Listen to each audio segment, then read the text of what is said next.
Morning. Good morning. Good morning all. ये है हमारे साथ आज नए गेस्ट है, मेरा दोस्त भी है, मेरा होस्ट भी है। इसके साथ मैं बहुत लाइफ अपना जिया हूँ, हम कॉलेज से साथ में हैं। Doctor Sarang writer, hello. He is a leading practitioner in Nagpur and he is also with us since 2013 एचएचएफ में स्पेशली। तो बाकी तो हम लोग सारी स्टडी साथ में की है, मस्ती भी साथ में की है। मैं मस्ती करता था, ये मेरे को संभाल लेता था। सिंस 1997। हाँ, 1997 से हम लोग ऐसी ही मस्ती कर रहे हैं। तो आज हम सारंग से इसलिए मिलने आए और एक नया वीडियो बनाते हैं। चलो, एक दोस्ती वाली वीडियो भी होता है, दोस्त वाला भी रेमेडी हो जाता है नियर अबाउट। तो आज कौन सा रेमेडी पढ़ेंगे सर? रेगुलर वाला पढ़ेंगे। हाँ, रेगुलर वाला ही पढ़ेंगे आज तो। ठीक है, फिर एसिड फॉस। हाँ, एसिड फॉस, इसको Phosphoric फॉस्फोरिक एसिड acid भी बोल सकते हैं। एसिड फॉस के बारे में हम लोग कॉलेज में क्या करते थे, आपको कुछ याद है? जैसे सबको पता है कि loss of vital fluid, debility, Right. Weakness Right. और प्रोस्ट्रेशन, इंडिफरेंस, डिसअपॉइंटमेंट। हाँ, डिसअपॉइंटमेंट ऑफ लव के लिए तो हम लोग usually phosphoric acid, it's a very close remedy to, मतलब जैसे इग्निशिया हो गया, नाइट्रामुर हो गया, वैसे ही फॉस्फोरिक एसिड है। इसको भी ग्रीफ की वजह से बहुत सारी तकलीफ होती है। तो हम लोग ये फॉस्फोरिक एसिड को एक एक लेवल पे समझने की कोशिश करते हैं। सबसे पहले सारंग सर ने क्या बोला, लॉस ऑफ वाइटल फ्लूइड। तो वाइटल फ्लूइड मतलब क्या? वाइटल मतलब वेरी इंपॉर्टेंट फ्लूइड, है ना? तो फॉस्फोरिक एसिड का आज हम वेरी इंपॉर्टेंट फ्लूइड क्या है वो भी समझने की कोशिश करेंगे। Why phosphoric acid lands into a debility और प्रोस्ट्रेशन, ये वाली चीज में क्यों जाता है वो भी समझने की कोशिश करेंगे। तो आज सारंग सर के साथ समझने की कोशिश करते हैं, क्योंकि मैक्सिमम ऑथर ने क्या लिखा है सारंग सर, आपको तो पता ही है कि यही सारे बारे में लिखा हुआ है। यस, कैसे सर सोलो सर की जैसे डिसअपॉइंटमेंट में ही ये बंदा अपने को मिलेगा जो एसिड फॉस का है, क्योंकि उसके पहले का जो जर्नी है उसमें ये फॉस्फोरिक एसिड आएगा नहीं, क्योंकि उस वक्त वो खुश है, एनर्जेटिक है, पूरा पावर लगा रहा है। तो उसका डेस्टिनेशन ये एलिमेंट्स बोलेंगे डिसअपॉइंटमेंट के बाद में है। बट ये यहाँ तक कैसे पहुंचा, ये जो जर्नी है वो जिसने जान लिया वो ऐसे पहुंचता है। एग्जैक्टली, वो जर्नी जानने की कोशिश कर रहे हैं। मैं सारंग सर से ऐसी कुछ भी हम लोग डिस्कस कर रहे थे, तो उस वक्त सारंग सर ने हमको कि नहीं कुछ चीजें समझाई थी। तो बिफोर गोइंग टू दैट चीजें, हम लोग थोड़ा सा पहले इसका, हम लोग जैसे हर वीडियो में हम लोग कुछ नया करने की कोशिश करते हैं मेरे सारे वीडियोस में। तो इसका स्पीयर ऑफ एक्शन समझ के और इसका पैथोफिजियोलॉजी समझ के ये रेमेडी को हम लोग कैसे डे टू डे लाइफ में अप्लाई करें ये समझने की कोशिश करते हैं। तो इसका स्पीयर ऑफ एक्शन सिंपल है, ब्रेन पे सबसे पहले एक्शन है इसका, बाद में सेक्सुअल ऑर्गन्स पे है, ब्लड पे है, इसका ब्लड भी हम समझने की कोशिश करेंगे, और आखिरी में बोन्स पे भी है। तो एसिड फॉस, वो फॉस्फोरिक एसिड, तो ये एसिड होने की वजह से कोरोजन करता है, इसलिए ब्लड पे इसका एक्शन है। तो ब्लड पे और मतलब माइंड पे मैक्सिमम होने की वजह से वहां पे डेबिलिटी लाता है, प्रोस्ट्रेशन लाता है। मतलब ये रेमेडी आपको पूरा डल कर देगी, मतलब आपको क्लिनिक में आपको ये पूरा थका हारा इंसान दिखने की कोशिश करेगा, एकदम वीक, एग्जॉस्टेड जिसको राइट। अब बोन पे इसके एक्शन है, मतलब एग्जैक्टली इसका बोन क्या है ना, ये बंदा ऐसा है जो खुद को बैक फुट पे रखता है, कभी फ्रंट फुट पे खेलने वाला बंदा नहीं है। देयर आर पीपल कि जो सबको साथ लेके चलने की कोशिश करते हैं पर खुद को पीछे रखते हैं, इसलिए ये खुद को डीवैल्यूएट करता है। जब आदमी खुद को डीवैल्यूएट करता है ना, तब उसके बोन्स पे आता है। तो this is pathophysiology of phosphoric acid. तो we can continue with the phosphoric acid। तो आपको phosphoric acid क्या क्या पता है वो तो आप कॉलेज लाइफ में देख लिए हैं किस तरीके का रहता है, पर हम माइंड सिस्टम से भी इसको समझने की कोशिश करते हैं। उसके पहले थोड़ा सा मैं जैसे फॉस्फोरिक एसिड बोलने के बाद में दो चीजें आती है, फॉस्फोरस और एसिड, राइट। तो दोनों चीजों को थोड़ा थोड़ा 2-2 मिनट का समझ लेते हैं। बिल्कुल वो समझना बहुत जरूरी है, फिर उसको कंबाइन करते हो, फिर उसका माइंड समझते हो। राइट, चलो ठीक है। तो जैसे फॉस्फोरस अपने को पता है एनर्जेटिक है, कंपनी डिजायर है, कम्युनिकेशन है। कम्युनिकेशन फॉस्फोरस का सबसे बहुत इम्पोर्टेंट पार्ट है। अकेला नहीं रह सकता, कंपनी डिजायर है उसको। एग्जैक्टली, और ये कंपनी डिजायर के पीछे एक्चुअली उसी का फियर है। फियर अलोन में फॉस्फोरस है, इसलिए उसको कंपनी डिजायर। मतलब मैं दुनिया में अकेला रह जाऊंगा, ये डर फॉस्फोरस को हमेशा रहता है। इसलिए फॉस्फोरस का मेन थीम विथोरकर सर ने लिखा हुआ है, दैट इज डिफ्यूजन। इसलिए वो सबके साथ घुल मिल जाता है, क्यों? उसका डर है कि मैं अकेला ना रह। यस, बिल्कुल। फॉस्फोरस ऐसा बंदा है कि जहां वो जिस जगह पे जाए वहां पे वो उसके जैसा उसका व्यवहार हो जाता है, उसमें पूरा मिक्स हो जाता है। पानी तेरा रंग कैसा, तो जिसमें मिला उसके जैसा। क्या बात है, क्या बात, बढ़िया माहौल। एंड व्हाट अबाउट फिर एसिड? तो एसिड का मेन थीम चलता है वीकनेस, डेबिलिटी, एग्जॉशन। ये एसिड का सेकंड रिएक्शन है, राइट क्योंकि पहले वो पूरा फोर्स लगा देता है, उसके बाद में पूरा एग्जॉस्ट हो जाता है। राइट। तो एसिड का मतलब एग्जॉशन, वीकनेस, फास्फोरस का एनर्जी energy, डिफ्यूजन सबको diffusion। साथ में लेके इस तरीके से मिलके फास्फोरिक एसिड बना है। और फास्फोरिक एसिड की भी खुद की भी आइडेंटिटी है। या ऑफ कोर्स ये दोनों का सिर्फ कॉम्बिनेशन नहीं है, तो दोनों मिला के एक एसिड फॉस नया अलग से कुछ अपनी अलग से पहचान बना। पहचान बनाना, हर एक की एक करके अलग अलग पहचान है। जैसे फास्फोरस की कम्युनिकेशन आपको पता है, फ्रेंडशिप बनाना है। एसिड का unification is the key word of acids. तो सारे एसिड्स को कैसा ना सबको साथ लेके यूनिफाई करने की बहुत आदत रहती है, और यही प्रॉब्लम है फास्फोरिक एसिड के साथ। तो before that going to understand our phosphoric acid, हम लोग एक केस बताता हूँ मैं। Actually during COVID time sir, तो मेरी एक स्टूडेंट थी, उसने मुझे वो वीडियो भेजा था। एक बुजुर्ग इंसान थे, he was lying down on his मतलब बेड पे ऐसे पड़े रहते हैं, और उसकी एक नातिन है, मतलब जो नात बोलते हैं, नातिन मतलब हिंदी में क्या बोलते हैं पता नहीं, तो जो भी है ग्रैंड डॉटर। तो वो उसके पास जाती है और बोलती है कि आबा आपको कुछ हुआ है क्या, कुछ चाहिए क्या? तो he was just refusing his hand से, नहीं मुझे कुछ नहीं चाहिए। आपको कुछ हुआ है क्या? तो नहीं मुझे कुछ नहीं हुआ है, ऐसा बोलता है वो। सेकंड, वो बार बार पूछती है तो आप खाना खाओगे क्या? नहीं। कुछ भी करने जाओ? नहीं।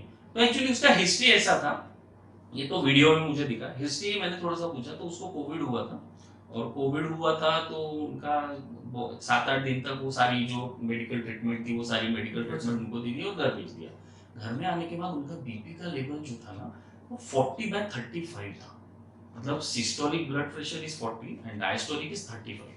तो ही वाज वेरी ड्राउजी, थोड़ा थका हुआ है, हरा हुआ है, सोया हुआ है, और इस तरीके का ये था। तो मुझे बोला कि सर हम कुछ कर सकते हैं क्या, क्योंकि डॉक्टर ने तो बोल दिया कि बीपी तो नहीं बढ़ने वाला, ये कुछ हो सकता है, पता नहीं क्या होगा। तो मैंने सोचा कि क्यों हुआ था ये कंडीशन। तो बोले इनको पहले बुखार आया था, बुखार आने के बाद ये थोड़ा सा हम लोग हॉस्पिटल में गए थे, वहाँ पे गए थे, और तब से ये इस तरीके से। तो मैंने कुछ रूब्रिक्स लिए, जैसे फर्स्ट रूब्रिक मैंने लिया था आंसरिंग मोनोसिलेबस। मोनोसिलेबस मतलब एक ही टोन में बात करना, या फिर यस और नो में आंसरिंग करना, ठीक है।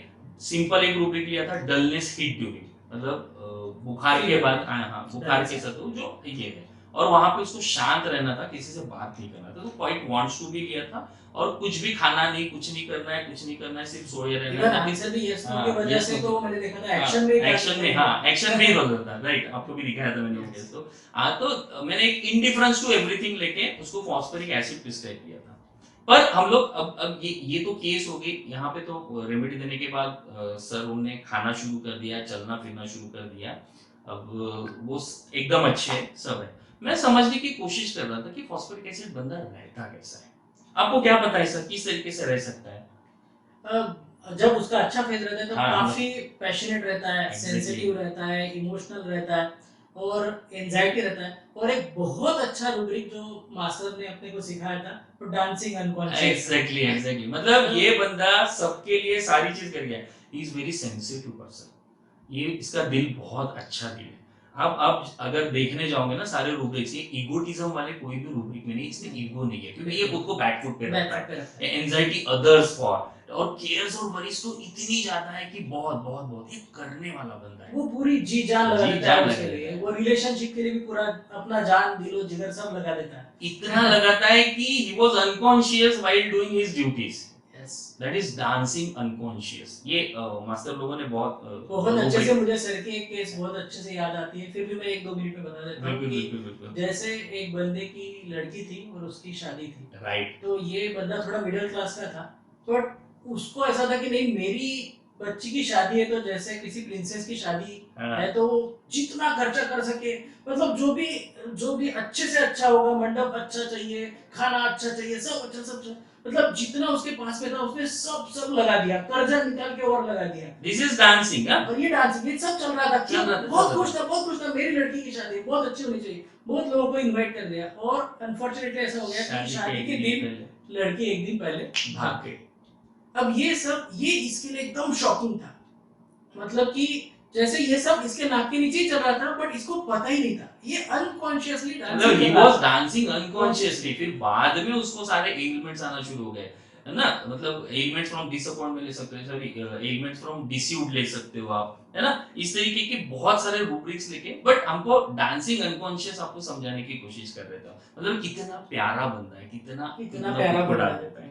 तो मतलब ये बंदा ऐसा है कि जो पब्लिक में जाके खुद को ऐसा प्रेजेंट नहीं कर पाएगा, टिमिडिटी, पब्लिक अपीयरेंस ही में इसका कैलकुलेशन का प्रॉब्लम है, मतलब जैसे सारंग सर ने बताया ना कि वो अपनी बेटी के लिए सब ये कर रहा था, वो कर रहा था, कैलकुलेट ही नहीं किया कि अरे यार मेरे पास कुछ तो बचना चाहिए ना, तो इसमें कैलकुलेशन की इनएबिलिटी है। और ये बंदा बहुत ज्यादा एक दूसरे को पकड़ के रखने वाला बंदा है, तो ये हमेशा होम सिक भी रहता है।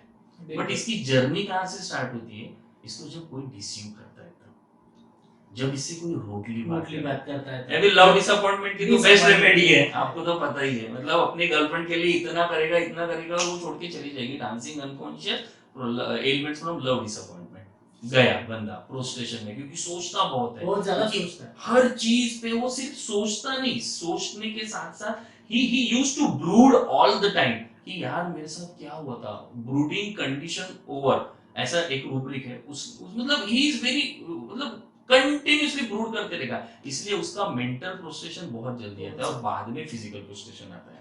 जस्ट एक वाइस वर्सा करके एक, मतलब मेरा एक वीडियो भी है मुराटी कैसे का, उसमें सिर्फ एग्जैक्टली उल्टा है, वहां पे फिजिकल फ्रस्ट्रेशन जल्दी आता है एंड मेंटल फ्रस्ट्रेशन इधर जल्दी आता है। सारे ऑथर्स ने यही सारी चीजें लिखी है। अब ये सारी चीजें तो हमको समझ गई, अब यहाँ से बंदा आगे बढ़ेगा कैसा, अब डिसअपॉइंटमेंट हो गया सारी एक्चुअली इसमें ऐसा है ना कि जैसे फॉस्फोरस डिसअपॉइंटमेंट में जाता है, हाँ। तो उसके बाद में वो फिर से उभर कर भी आता है। Exactly. बट ये ऐसा ना कि एक बार अगर इसका डिसअपॉइंटमेंट हो गया या रूडनेस से हो गया या इसका लव ब्रेकिंग हो गया, तो उसके बाद में इसका ग्रीफ खत्म नहीं होता, ये साइलेंट ग्रीफ में है। ये अंदर के अंदर उसका चलते रहता। अब चलते रहता है, इसलिए उसका प्रोस्टेशन जल्दी बढ़ता है, कि दिमाग का ये ज्यादा है, इसलिए ब्रेन पे इसका एक्शन होता है। पर्सन यहाँ पे ब्रूड करते करते फिर आखिरी में कैसा ना, रेजिग्नेशन में चले जाएगा, ये सैड हो जाएगा, ग्रीफ में जाएगा, इंडिफरेंस टू एवरीथिंग में जाएगा, एक इंडिफरेंस टू लाइफ, ऐसा एक रूब्रिक है लाइफ अफेयर्स, मतलब जो भी लाइफ की चीजें है उसको लेके ही, मतलब जीना ही नहीं है। एक केस बोलता हूँ, एक्चुअली उसको मैंने फॉस्फोरिक एसिड नहीं दिया था, वो रूब्रिक से लेके मैंने दूसरा रेमेडी दिया था, but for the understanding of this rubric, वो एक बंदा मेरे पास आया था कि सर मुझे बहुत ज्यादा थकान है, बोले मैं 7-8 दिन से घर पे पड़ा हुआ हूँ, बोले मैंने पूछा क्यों, ऐसा क्या हो गया, कुछ नहीं, बोले साला क्या, बोले जी के क्या करना है डॉक्टर साहब, बोले जीना ही नहीं है, बोले बस आज हूँ कल नहीं, चलता है। This is indifference to life, तो इसको लाइफ के लिए भी इंडिफरेंस रहता है, मतलब इसको मजा नहीं है, क्योंकि सारी चीज कर करके ये इतना थक जाता है कि अब क्या करे ना, डिसअपॉइंटमेंट इतना है, ब्रूड कर करके भी थक गया है, फिर सैडनेस में चला जाता है, प्रोस्ट्रेशन में जाता है, एंड दिस इज व्हाई ये आखिरी में आपको एकदम शांत बैठा हुआ रहेगा, this is delirium quite.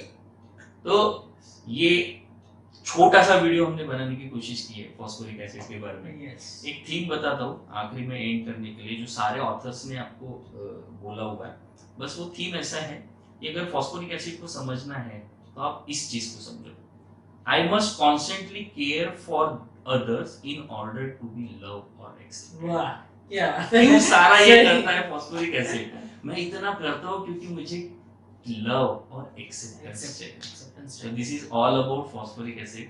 Thank you all. Thank you.